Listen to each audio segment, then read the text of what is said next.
જામનગરની મોદી સ્કૂલ દ્વારા આગામી 20મી ડિસેમ્બરે ઓસવાડ સેન્ટર ખાતે બિઝનેસ ફેરનું આયોજન એન્યુઅલ ફંક્શનના નામે યોજવામાં આવી રહ્યું છે। આ સમગ્ર વિષય અંગે જીટીપીએલ જામનગર ન્યૂઝ દ્વારા ઇન્ચાર્જ જિલ્લા શિક્ષણ અધિકારી વિપુલ મહેતાની વિશેષ મુલાકાત લેવામાં આવી છે। આ મુલાકાતમાં ઇન્ચાર્જ જિલ્લા શિક્ષણ અધિકારીએ જીટીપીએલ જામનગર ન્યૂઝના મેનેજિંગ એડિટર જયેશભાઈ રૂપારેલિયા સાથેની વાતચીતમાં જણાવ્યું છે કે કોઈપણ શૈક્ષણિક સંસ્થા પ્રોફિટ મેળવવાની ગણતરી સાથે શિક્ષણ સિવાયની કોઈપણ પ્રવૃત્તિઓ આચરી શકે નહીં। શિક્ષણ અધિકારીના આ કથનનો અર્થ એ થાય છે કે મોદી સ્કૂલ દ્વારા ઓસવાડ સેન્ટર ખાતે આયોજિત બિઝનેસ ફેર સંપૂર્ણપણે નિયમોની વિરુદ્ધ છે। આથી શિક્ષણ વિભાગ દ્વારા આ બિઝનેસ ફેરની તલસ્પર્શી વિગતો મેળવવા માટે આજે બુધવારે સ્થળ વિઝિટ પણ કરવામાં આવી છે અને મોદી સ્કૂલનો આ બાબતે ખુલાસો પણ પૂછવામાં આવ્યો છે। આ સાથે એક વાત એવી પણ છે કે આ બિઝનેસ ફેરને આર્થિક રીતે સફળ બનાવવા માટે મોદી સ્કૂલ દ્વારા ધંધાધારી ઉપાયો અજમાવવામાં આવ્યા છે અને બિઝનેસ ફેરમાં સ્ટોલ બુકિંગ તથા જાહેરાત બુકિંગ માટે મોદી સ્કૂલના વિદ્યાર્થીઓ અને તેમના વાલીઓ પર અયોગ્ય રીતે દબાણ પણ કરવામાં આવી રહ્યું છે। આ મુદ્દા પર પણ શિક્ષણ વિભાગ દ્વારા તપાસ કરવામાં આવશે અને જરૂર પડીએ વિદ્યાર્થીઓ અને વાલીઓના નિવેદનો પણ લેવામાં આવશે એમ ઇન્ચાર્જ જિલ્લા શિક્ષણ અધિકારી વિપુલ મહેતાએ જીટીપીએલ જામનગર ન્યૂઝના મેનેજિંગ એડિટર જયેશભાઈ રૂપારેલિયા સાથેની વાતચીતમાં જણાવ્યું છે। આ ઉપરાંત મોદી સ્કૂલ અને રાજ્ય સરકાર વચ્ચે શૈક્ષણિક ફીની વસૂલાત મામલે કાનૂની જંગ ચાલી રહ્યો છે। આ કાનૂની જંગમાં મોદી સ્કૂલનો ગુજરાતની વડી અદાલતમાં પરાજય થયો છે। હાઈકોર્ટે પોતાના ચુકાદામાં જણાવ્યું છે કે ફી રેગ્યુલેશન કમિટીએ જે ફીનું ધોરણ નક્કી કર્યું છે તે માન્ય રહેશે કારણ કે ટ્રસ્ટની માલિકીની જગ્યાનું ભાડું ઉઘરાવવામાં આવ્યું છે તે તદ્દન ગેરવાજબી છે। આથી મોદી સ્કૂલના અકળાયેલા સંચાલકોએ વડી અદાલતના આ ચુકાદાને સુપ્રીમ કોર્ટમાં પડકાર્યો છે। તેની સુનાવણી માટે સુપ્રીમ કોર્ટે 3 જાન્યુઆરી 2025 જાહેર કરી છે।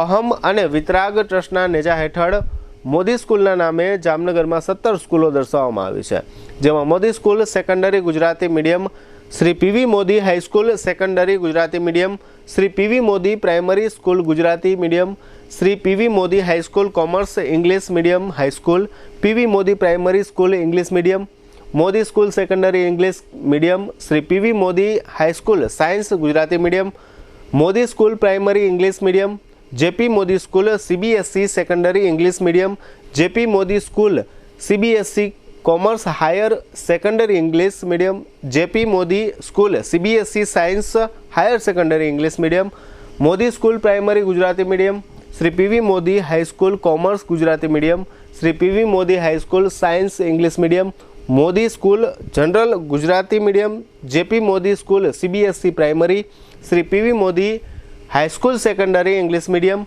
આમ મોદી સ્કૂલના નામે એક જ જગ્યા ઉપર 17 સ્કૂલો ચાલી રહી છે। આ 17 સ્કૂલો વચ્ચે આ સ્કૂલમાં રમતગમત માટે તથા પાર્કિંગ માટે ક્યાંય ગ્રાઉન્ડ જોવા મળતું નથી।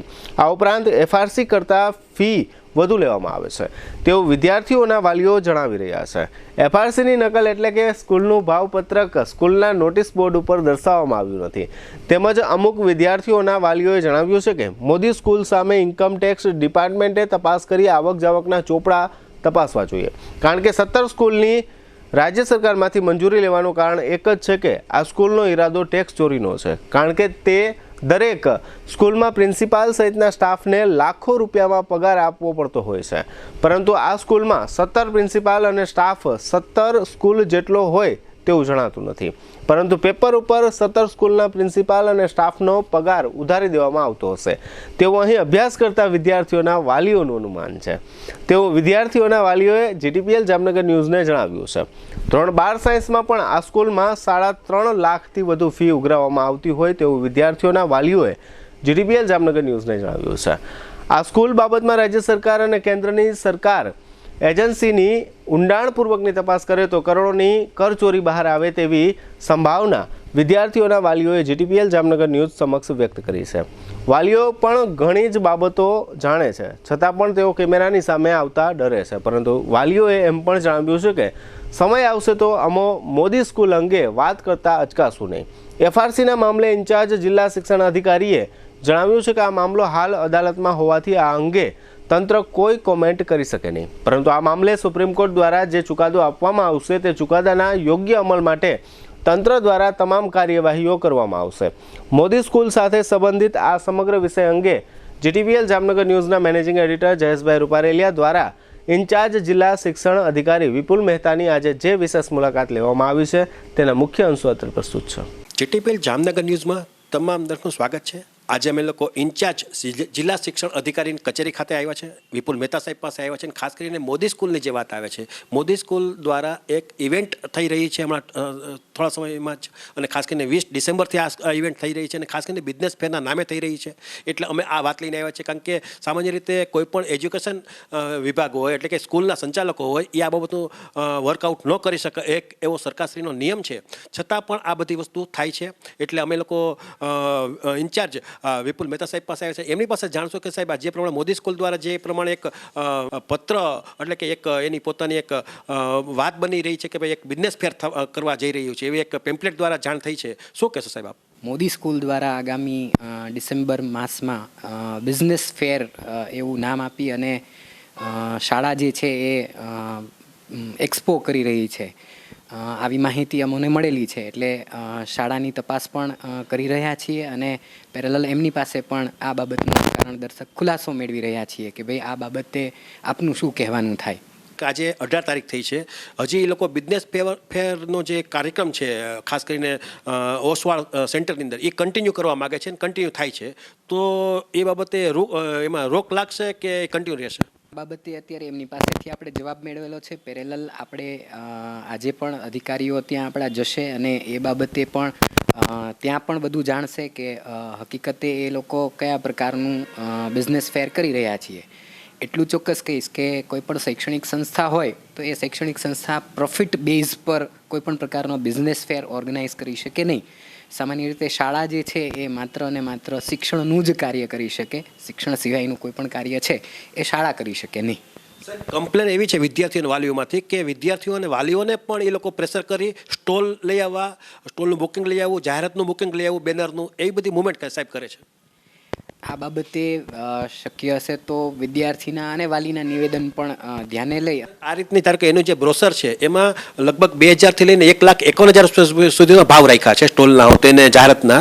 તો એમાં સામાન્ય વ્યક્તિ જો આ બાબતની ઇવેન્ટ કરે તો એને જીએસટી નંબર લેવો કમ્પલસરી હોય છે. તો આ જીએસટી નંબરે આ લોકોએ લીધો હશે, એની પણ તપાસની વાત આવશે કે અમારું કાર્ય જે છે એ શિક્ષણ સુધી મર્યાદિત તો હોય.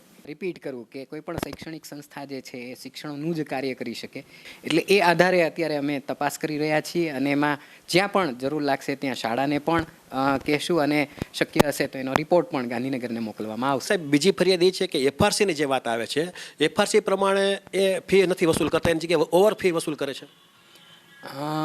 હાલ અમારા જે ધ્યાનમાં છે તે કે સંસ્થા જે છે એ અત્યારે નામદાર સુપ્રીમ કોર્ટમાં એમની એક મેટર જે છે એ ચાલી રહી છે રિગાર્ડિંગ વિદ્યાર્થીઓ પાસેથી ફી લેવા બાબત. એટલે જ્યાં સુધી એ સબજ્યુડિસ છે ત્યાં સુધી આપણે એના ઉપર કોઈ કમેન્ટ ના કરીએ તો it is much better. Supreme કોર્ટમાંથી જે પણ જજમેન્ટ આવશે એ જજમેન્ટના આધારે એનું પાલન કરવા માટે તંત્ર જે છે એ સંપૂર્ણ કાર્યવાહી કરશે. આ રીતે તમે જોયું કે જિલ્લા શિક્ષણ અધિકારીની એક સ્પષ્ટ વાત છે કે બને ત્યાં સુધી નિયમમાં રહીને વર્કઆઉટ કરવું, અને ખાસ કરીને જે પ્રમાણે એની જે બિઝનેસ ઇવેન્ટ થઈ રહી છે એમાં પણ આજે લગભગ એ લોકો ખુલાસો દેવા આવવાની વાત છે. હવે જોઈએ આવતા દિવસોમાં આ ઇવેન્ટ કન્ટિન્યુ રહી છે કે સરકારશ્રી દ્વારા રોક લગાવવામાં આવે છે.